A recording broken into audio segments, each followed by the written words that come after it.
Hi everyone, in this video I'm going to show you how you can stop other people downloading your TikTok videos. So if you find this video helpful, please give it a like and make sure you subscribe for more useful tutorials.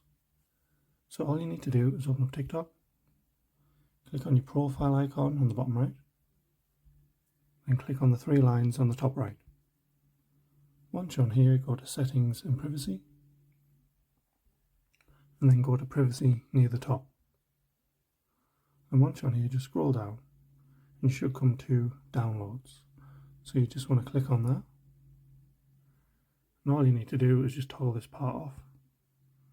And this will just let you know, allow other people to download your videos and share downloads to other platforms. If this setting is off, a link to your video can still be shared. So that's how you can stop others from downloading your TikTok videos. Thanks for watching.